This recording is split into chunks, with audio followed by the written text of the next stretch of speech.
the block until my feet hurt to slab. For better or for worse, I took the good with the bad. I done took a vow to never ever come in last. Cause I done told the whole wide world to kiss my ass. Throw away chopper, bandana, and a mask. Cause I done told the whole wide world to kiss my ass. Star City, real from the start to finish. Them blast boys that have you pissing in your starch denim. Stiff clip to the gritty, to the sunny, to the nutty, to the east and west side. Getting money, God willing. Soft in the pot, no soft in them. Some of y'all too pussy, gotta be part women.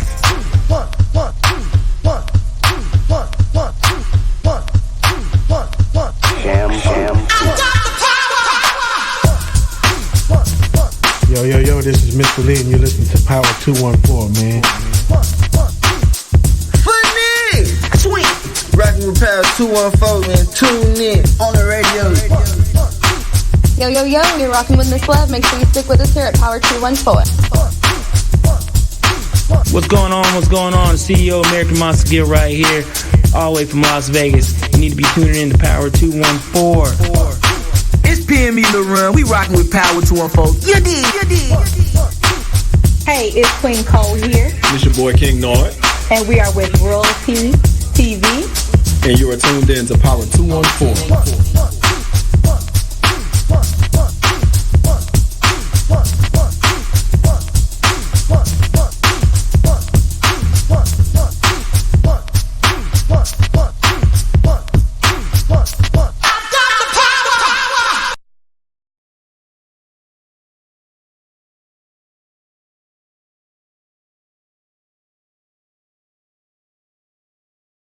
Motherfucking Frankie's in the house. And I am that motherfucking dude, a.k.a. Kid Fun, a.k.a. Te Quieres Los Mujeres Latina, a.k.a. Skeet. I love Latin women. What's good, little bro? I can't call, man. How you doing, bro? I'm doing good. Hey, today's episode of the Man Lounge is brought to you by DSRR from the Dominican Republic. If you're looking for a getaway, some nice fun, nice atmosphere, you're headed to the Dominican Republic, call Rosario and Kenny, and that number to reach them at 717-589-8406. You make sure you call Rosario and Jenny. Call them, hook them up, tell them that the Man Lounge sent you. Get that little discount. Get that discount, baby. Discount is what it's all about. You're already out there chilling. They speak English, so if you ain't on point on your Spanish, they can help you out. They got excursions. You can go out on the water. Don't be like Frankie out there. Don't want to look in the water and shit. That glass bottom boat. They got ATVs, know, all kind of activities out there that you can do. And, if you're looking for a little bit of extra, just hook up with Rosario. He'll put you down with everything that's going on in the Dominican Republic. We got a lot to talk about. Yeah, man, and especially when it comes to Dominican Republic real quick, man. If you've been traveling down there and you just started going down there, let's say in the last 4 years, it's a major change just happened this past week. What's going on? The Attorney General has shut down like 80% of Pedro Clasante, bro. What? Yes, sir. Bourbon Street shut down. The window shut down. I think the only one that was open was Roomba's. What? El Flow is shut down. Classico is shut down. Club 59 shut down. That means somebody ain't getting paid, right? Well, you remember before they were proposing to relocate the Strip. Yeah. So if you remember, the other end of the Strip, as you get closer to the beach, is more like family oriented. It's more like shops and restaurants, and so that entire Strip is about to be. That's what it's going to look like: shopping and retail for families and kids, and they're going to try to create that atmosphere. Meanwhile, they're going to send all the riffraff up the block. When you say up the block, you mean like? All right. So if you remember when we stayed on McKellar on Davis Stern, yeah. When we got to Pedro Clasante, instead of making a right, make a left. And you got to go down there to that area where we was at, where we found all the vendors and stuff. So, but if you're going out there, man, you make sure you holler at Flip Flop. Flip Flop, he's still doing this thing at the top of the beach. Holler at Big D, he's still open doing his thing.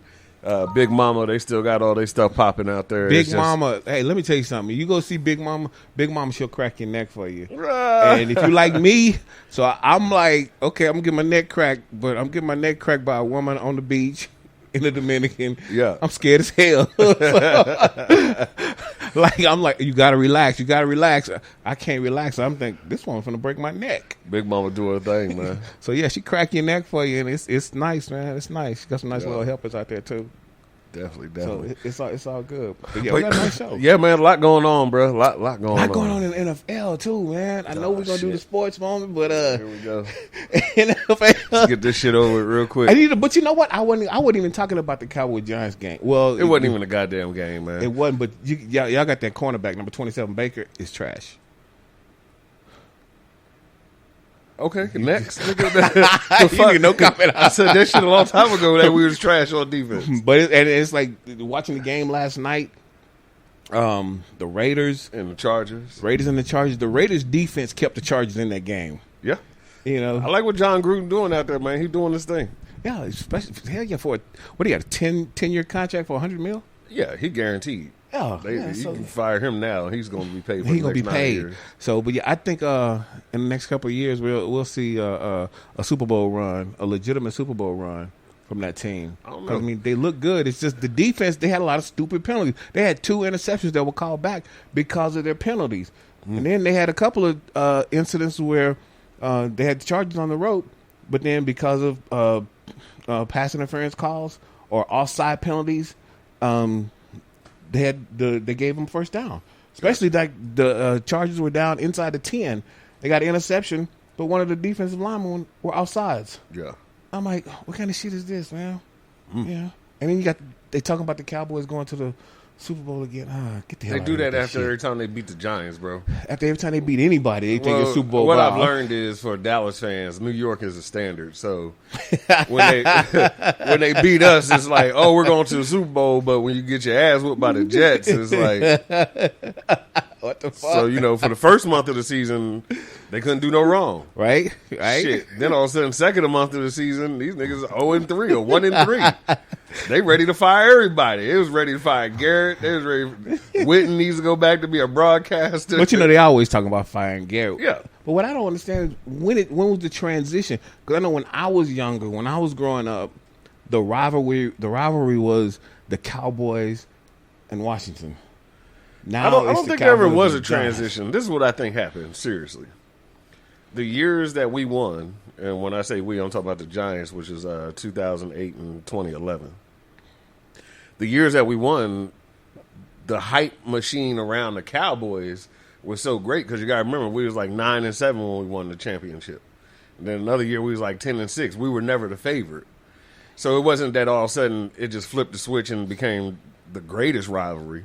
I just think those 2 particular years, all the hype was around the Cowboys at the beginning of the season, and then it turned out to be the Giants who wasn't winning shit all year. We're a subpar team, and then all of a sudden out of nowhere we go on a run in the playoffs. So I think since then, shit, man, it's been fucking. It seemed like it's been goddamn 6 years since we beat these motherfuckers. 6 games in a row, come on, man. That's what it has been with the Cowboys and the Giants. 6 straight, man. You gotta be tired of that shit. Yeah. I ain't mad at you. Whether you've been there for one of those 5, one of the 6, or all 6, you gotta be tired of that shit. So, well, hey, I gotta give a fucking 49ers some props, man. I don't know about all that. Here you go, bandwagon ride. I told you I was gonna call you out about this shit. No, I ain't saying that they gonna take it all and win it all. I'm glad you brought that up. I'm glad you brought that up. You know why? Because I noticed some things, and it goes back to kind of when we were talking about Cap. Okay. And you remember I was telling you that I felt like the players sold out. Some of the players sold out since they settled for so little money. Mm-hmm. Okay. I made that comment based on the fact that they settled for $10 million, which is literally 1/3 of the league. He could have been hired by 32 owners. The lawsuit was against 32 owners. 32 billionaires, right? And so you settle for 1/3 of what you really could have got. You could have got $1 million out of each one. Right. Now, the question is starting to come about, and I don't know who it is, but I know I'm bringing it up because I noticed it. Now, all of a sudden, you got Mr. Michael Bennett, who has been traded to the Dallas Cowgirls, who was a prominent figure who decided to stand up in the whole taking the knee situation. Okay. But this nigga ain't did nothing. He ain't protested. He ain't said shit since he left Seattle. He went to New England. He stood. Last week was his first week in Dallas. He stood. So my question is, and it goes back to what I was saying before about people staying in their lane, people staying in their role, Athletes should be athletes. That's what they should be. They shouldn't try to be politicians. Because my question is, everybody was vowing to take a knee during the national anthem until some change happened. What change has occurred? Did I miss something? Has something occurred socially that all these athletes should stop protesting, or they should stop making a stand? I don't think it was a great number of athletes, at least from what I'd always heard, who agreed to do this. I don't think this was something that was truly organized. But from my perspective, and to speak to what you were saying about athletes should be athletes and not politicians, is that I think that no matter what our position is, no matter what our employment is, no matter what our status is in the community, if we feel like there's an injustice being done and there's a wrong being done, we should all take a stand to that. So them being, whether or not they're athletes or politicians or whatever, if they think there's an injustice that's being done and they want to take a stand, I think they should take a stand. But as far as... But I think that was if they're not taking, how are they taking a stand? Are you just joining in because it's a fad? No. And that's what I was just about to say. I think this whole thing with Kaepernick, it just really became a fad. It was just something that caught on. Some cameraman saw him doing it, and then it just took a life of its own and became viral, like they say on the internet. It just went viral. And once it went viral, you got high school kids doing it. You got a professional soccer female athlete doing it to protest the president. You got all kind of shit doing. But it was just a fad and a phase. And now the only person who really gets any... who still gets any flack from it is still Kaepernick. And I think now it's just a topic. And he don't even give a shit. Because he does, because he's moved on. He's doing what he's doing. He's getting, his money. So you see, my point was, you got all these people that have these platforms just simply because they have money and they got exposure, that are trying to attach themselves to these social issues. But as soon as their employer comes and says something to them, because my whole point of pointing out that whole timeline like that was, obviously, somebody came to him and told him, hey, man, you don't want to be blackballed like the other ones. So you either stand. But when he got traded to the other teams, what was their stance on that? Because Jerry Jones has made it very public that it's a stand. Both him and Jason Garrett. Kneel. Yeah, both him and Jason Garrett. Yeah, so they cannot kneel. So if this is your employer saying this and they asked them that. They was like, hey, man, how y'all going to treat Michael Bennett? Hey, man, we expect all our players to stand. Yeah, and it's already said. Prior to Kaepernick doing this and prior to this whole kneeling thing coming into effect, there was never an issue about this. So it was never a reason for this thing to be discussed. So I'm not tripping and calling him a fraud, though, right?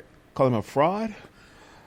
If you're sitting here telling me for a year or two that you're about this cause and you've been doing this, and this, and you're not going to stop taking this action until some sustainable change is going to occur, and know a sustainable change has occurred, and you stop taking action to bring awareness and exposure to your cause, that's not being fraud? Well, how do you know he's not taking the stance that the action that they did... Because the action that he was taking to begin with. Because, a lot of people feel like the action that the NFL did was bringing in Jay-Z was a positive stand. How do you know he's not saying, okay... No, that ain't... No. That's not why they were... That's not why they was kneeling. They wasn't kneeling because they wasn't inclusion in hip-hop. No. You said until something has been done. So Bennett was saying until something has been done. Okay, so the initial reason why they were kneeling was because of what? Because of the injustice, police brutality, and injustice. In that field, what I'm saying is, in that field, has anything changed? Has relationships got better between community and policing? No, I think it was they wanted to bring. To me, I'm looking at it as a standpoint. Some people did think that the NFL bringing in Jay-Z was an actionable item, like Jay-Z said. Yeah, but it is, but it's not. It's not towards the goal of bridging the gap between policing and community. That has something to do with never gonna with inclusion of minorities. It's never going to change. I feel like them bringing in Jay-Z was just a small attempt at trying to cover the issue and make it die for him. I don't feel like and appease black people. And my thing is, I don't know what Colin Kaepernick is doing right now. If he's still taking action, if he's still an activist.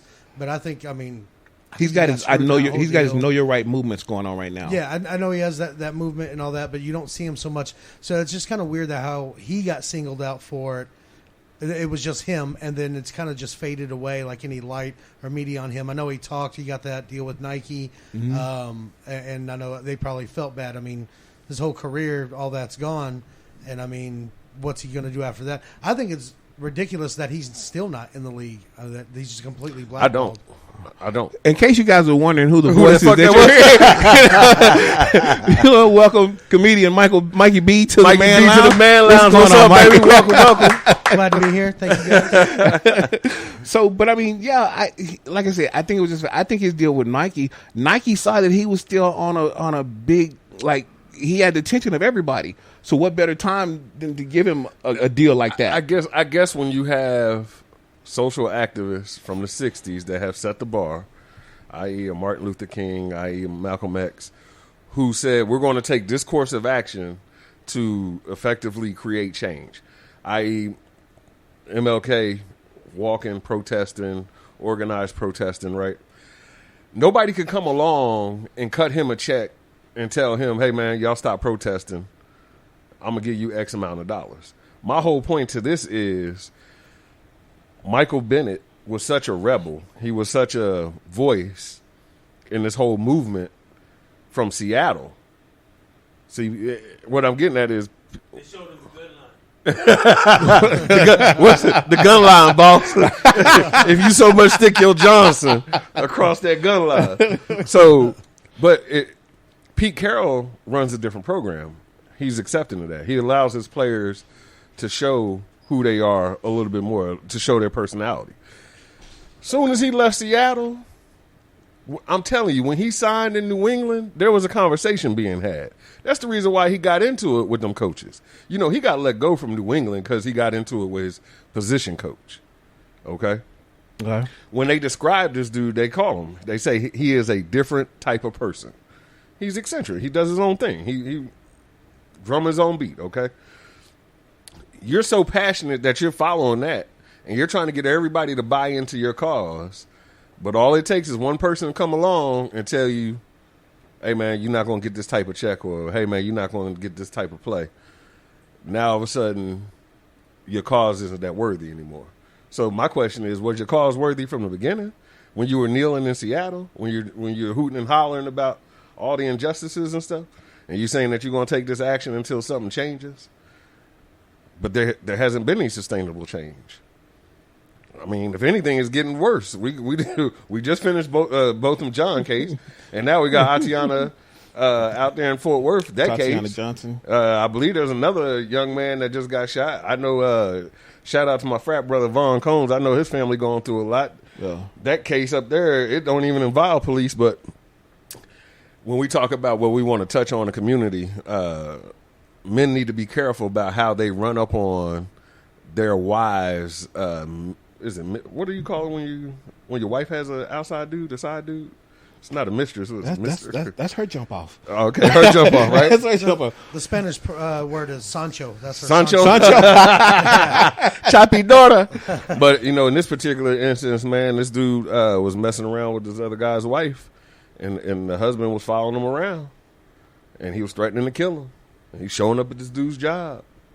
And unfortunately, one day this dude showed up, and the other dude had his pistol. And when the guy got out the car, he got out the car to go talk to him. The other dude didn't know that. He pulled out his pistol and shot him 4 or 5 times. The guy who got shot was at the other dude's job? Yep. Okay, so what? Okay. He had every right to shoot him. But if somebody come up here and fuck with us, we got every right to shoot them. We were what we supposed to be. Yeah. I'm just saying, it's just a different type of world now, man. Right. And so, you know, when people out here calling for these causes and trying to drum up all these exposure, people really got to dig deep and understand what they standing for, and not just fall for anything. I don't think it was a bad cause. I don't think it was a negative cause. Like I said, I think people expected it to have a much more profound effect when they decided to get into it. But when they had to really start looking at, okay, this may affect my paycheck. This may affect how my family lives. This may affect how I take care of my family. Okay, yeah, then they may have to reevaluate it. I think some people like Michael Bennett may not say, okay, the NFL is really taking a hard stance against this. And, you know, but there has been a little noise made, but the NFL didn't bow down like we expected. Mm-hmm. But like, who do we have in the studio a couple of weeks ago? The ex-football player, the D-Rob. Yeah. So when D-Rob was in here, he made an excellent point. Had there been an organization of all the black NFL players, it would have been a totally different outcome. Yeah. I believe that. Yeah. Hey, let's get to Mikey B. We got Mikey B. Mikey here. B. He's just kind of sitting there chilling. What's good, Mikey?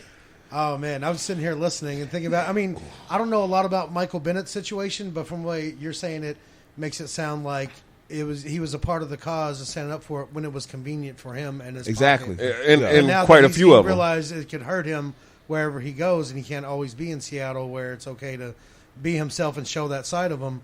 Now he's just like, oh, okay, I forgot about that. And all I'm saying is just be real about it. Because we had Carvel Bowens, who's a part of the Texas Organizing Project. That's my fraternity brother. He made me in my organization, okay? We're both down in City Hall when the officers got shot and they were doing all the protesting, and he's down there with Dominique Alexander. They did a sit-in at City Hall. I'm on one side with the council members. He's on the other side. He's like, yo, bro, come on over here with us. I'm like, nigga, fuck you. This is my money. These motherfuckers cut me a check. So I'm just keeping it real with them. Hey, man, I support your cause, but I support it from afar. You see what I'm saying? So all I'm saying is don't pump it up. Don't make it something that is not, and then all of a sudden just drop it and just move on quietly to something else. Come on, man. We ain't doing nothing. I mean, I honestly, I for everybody who decided to become a part of it and take part of it, I don't think it was ever. I think the cause actually got bigger than what Kaepernick ever intended for it to be. This was a personal protest for him.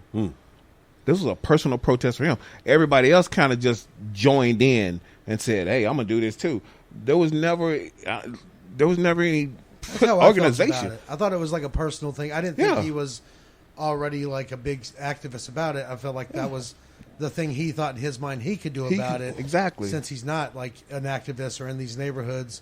And I feel like everybody else kind of jumped on it. All just kind of the pressure piled on top of him afterwards. Exactly. So I don't think we should look at other people who say, okay, I'm in it. Okay, well now I got to get out of it. You know, because they may not have been down for the cause to that extreme, like Kaepernick was. Kaepernick showed, okay, you know what? I'm willing to put my career on the line. I got you. Hey, and if you just tuned in, man, you're tuned in to Power214.com and you're listening to the world famous Man Lounge with Frankie and that dude. And we have our in-studio special guest, Dallas's very own comedian Mikey B is in the house. Mikey B. Hey, man, so what you got going on, Mikey? Who stage you on next, man? Tomorrow I leave for Chicago for a couple days. Chi-Town? Hey, man, Mike Willis, Man Lounge member out there in Chi-Town. If you're not done down there in Dominican, y'all make sure y'all go check out Mikey B in Chicago. I got a few spots there, little things, but then I'm in South Bend, Indiana Tuesday. Then I got to hop back in the car, drive back for next weekend. 5 shows, Hyenas, Fort Worth with Tim Dillon. I'll be there Thursday through Saturday. I'm very excited for that. That's going to be a awesome. good weekend. And for those that don't know you, Mikey, what kind of comedy do you do? I do a lot of observational. I like to, man. Sometimes I don't do politics or religion stuff like that because I just want to have fun. I want everybody else to have fun. I don't want you to have to go into your mind and divide the room and all that. I just want to have a good time. You know, I do a lot of wacky stuff, personal stories, observational humor. What's up on some of the personal stories? Like what got you into comedy? You know, I wanted to do it since I was like probably 4 or 5. One of the first specials I ever saw. Well, the first special I ever saw was Eddie Murphy, Raw. Oh, okay. And I was like, man, I want to do that. So, of course. You wanted to put on the fucking leather suit and shit and all that? I already knew I could. Tight pants and shit. I feel like you got to peel that suit off when you're done. I feel like his nuts was packed up on his belly button, bro. That was bad business. So, naturally, I waited 28 years, and then I got started with comedy. Okay. But, yeah, man, I've always loved to make people laugh. I didn't realize I did this until I started doing comedy, but when my friends, like say my friend would get caught doing something stupid when I was younger, I would try to think of things to say when I'm back around that group and try to roast them a little bit and throw jokes. Gotcha. And I didn't realize I was actually writing bits back then until I actually started trying to write comedy jokes. And where are you from originally? I'm from Waxahachie originally, so the Hatch. Okay. Right that part out, but yeah, but I've been all over Dallas. I've been coming up to Dallas on my own since I was like 15. Okay. So I got a car. He said coming up to Dallas like Waxahachie as far, so ain't that shit like 8 minutes outside Dallas? When you're 15 and you don't have a license and you're in a car, it's pretty far. Looking at every cop that rolled by. What you rode your bike? No, I had a car. I got my first car when I was 14. I wasn't supposed to drive it. Oh, you didn't have a permit yet? Yeah, my parents, they worked a lot, so it didn't matter. Gotcha. Yeah. Gotcha. Apparently they didn't care. Hell, they get you 14, they get you a car. So No, I paid for it. I got a job at Burger King. He earned that shit himself, son. I bought all my own stuff. My dad was cheap. He didn't buy me nothing. Don't take no goddamn hand-me-downs. Yeah. shit. Okay, that's what's up. Oh, yeah, man, that's I don't know. I've been a worker since I was a kid. I always wanted my own independence. They used to leave me alone when I was like 7 years old. Like after school and stuff, I'd walk home. My school was close. I didn't need no supervision or anything. I was gonna say. So let me ask y'all a quick question because I got a 10-year-old and a 7-year-old, and we just started like leaving them at the house. If it's like an hour or two, something short, nothing long. But at what age should you be able to leave them at the house? I was a what do they call them? A pin key, latchkey kid. I was a latchkey kid. I remember me and sis walking home 6th, 7th young grade? age. Yeah. From not 6th, 7th grade. We were being left at home long time. 7, 8 years old. 7, 8 years old. Yeah, 6, 7. Yeah. I think it for me. I mean, I don't have kids, but I think it's situational. I think it depends on your kid, how responsible yours is. I definitely probably shouldn't be left alone. But dog, your dog is fucking hilarious, bro. I know that's random out of nowhere, but the photo we got of you on the flyer with your dog, so I'm assuming your dog is like your only child, huh? Yeah, pretty much. Rico, that's my chihuahua. Yeah, I was going for that. You can tell by my hair. I'm a big Mafia movie fan. I love it. So I put on the tracksuit, and I actually ordered a tracksuit for him, same color as mine. But when it got there, it was just barely too small. He couldn't wear it. I wanted it for that headshot. It would have been perfect, but that's why I went with the chair and the dog in my lap. That's why I put the maestro music to it. And shit. I'm gonna come back to something in a minute. But to speak to being left alone with the kid, I also think like in the neighborhood that we were in at the time, we knew everybody in the neighborhood. So if something happened, you can go. We had emergency homes to go to. Yeah. You know, next door neighbor, people down the street. That if something happened, we could go. Be like, fuck that kid, get that kid out of my way. Yeah. So that was never an issue. But so I got a personal question for you. Sure. So like this came up because we were in Tyler together at the radio station in Tyler together. Yeah. I was on that trip with you. Yeah. So something came up. And then you spoke in Spanish just a minute ago, and I said, "Okay, he's Mexican American." But then when you talk about dressing your damn dog, I said, "No, he's a white boy." What is it, Mikey? I'm both. My mom's white, my dad's Mexican, and my hair's Italian. So I noticed that. So he's not our first white boy in the Man Lounge. He's the first mutt. Nah. When I growing up, my best friend's mom, that's what she called me, was Mutt. She always called me Mutt. Gotcha. Okay. All right. Yeah. So when you said that you're a big connoisseur of the mafia, organized crime, like I could sit at home all day and watch reels and the gangsters. I love. Have you been watching The Godfather of Harlem? The Godfather of Harlem. I heard about that. I just finished up the Wu-Tang show on Hulu. Oh, okay. So I think that's my next. I'm looking for my next show to start binging. So well, you gonna get some spoiler alerts today, motherfucker? We're doing an update. So that's fine with me. I like hearing stuff about the show first, so I can go back and watch it. Like writing comedy makes me dissect things. My fascination with them is how accurate they are, and what I'm loving about Godfather of Harlem right now is there are some incidents that are known that are documented, like when Bumpy went up to Uptown and hit they Uptown shit, and he went up there and ran in there when I don't know if you saw it last week. Did you see last week? Was it? No, I didn't. Oh, I was about to say it. How the hell can I come and talk about this shit and y'all are you watching? Talk about it, shit. But you remember, I was at your house last week watching, but I was watching the different episodes. Yeah. Like I'm all the way caught up. I'm on 6. What I heard was, isn't this kind of like a prequel to American Gangster, like Bumpy?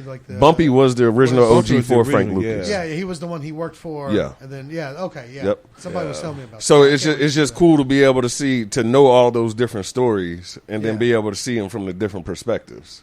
That's the kind of stuff I like, overanalyzing every little thing. Yeah. And it's kind of like with Goodfellas, being able to take the actual stuff that Henry Hill did in real life and cross-reference it to the actual movie and see what was real and what wasn't. I was actually watching an interview with, what's his name? The main character, Bumpy Johnson, Forrest Whitaker. I was watching an interview with him, and he said all the research that he did before he decided to take this role and everything, he said the show is pretty much accurate. I never knew that Bumpy Johnson and Malcolm X were actually friends, but they became friends when Malcolm X was Detroit Red and running the streets. And he was a pimp in Chicago. Yeah. And that's when they became friends and shit. And then they were both actually working for the same goal, but they were just taking different paths to do it. Well, that was Malcolm cool. opened up Bumpy's eyes to what he can do in the community, and I think it's part of that balance of being a drug dealer, that Robin Hood mentality. Like, all right, I've been stealing for so long, let me do something good, and so he started following that path. But it's literally to the point right now where you can tell the divide is about to happen, simply because Elijah Muhammad has come to visit Malcolm X's mosque. And when he came to visit the mosque, he ended up finding out that Bumpy Johnson's daughter, I don't know if you remember, but the crackhead, Mm-hmm. Yeah, his daughter. Yeah. That's his daughter. Yeah, the one he took to. So now she's actually working on the front line as one of the women in the ministry at the mosque with the rehab center. She's putting in work there. And Elijah Muhammad has come and visit, and he requested that she be his eyes and ears, and she report back and tell him everything that Malcolm X is doing. So you can kind of see where the divide is going to end up happening because he's using her as a pawn. Yeah. Just simply to see.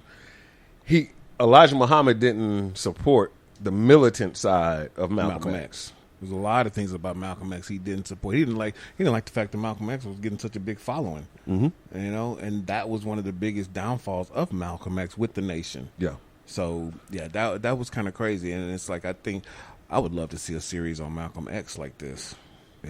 Hey, I mean, it's dope. I don't think you're going to end up seeing a series like that happen. because they wouldn't let it be told from that perspective. A lot of the truth, they wouldn't let a lot of the truth. The nation would stop a lot of I that shit. feel like they could. I feel like somebody would be able to do it, depending on what the channel. nation what we're saying is the Nation of Islam would probably stop. Will stop that yeah, shit. yeah. They wouldn't let a lot of things come out because, I mean, every religion's got its dark side to it. You know what I'm saying? And so I'm pretty sure there were some things that were going on that we'll eventually find out in this series. And it's just been a hell of a series so far, man. I'm only 6 episodes in. I'm on the current week, so we're waiting to see what happens this week because there's some posturing going on in the pharmaceutical game, as I like to call it. Shit, So Bumpy's made some deals to get the product from the Italians, but the Italians are putting the squeeze on each other over there. What's it on? Is it on Epix? On Epix? Epix, yeah, you gotta watch it, man. It's a hell of a show, man. Hey, man, just real quick, I want to make sure that we shout out our boy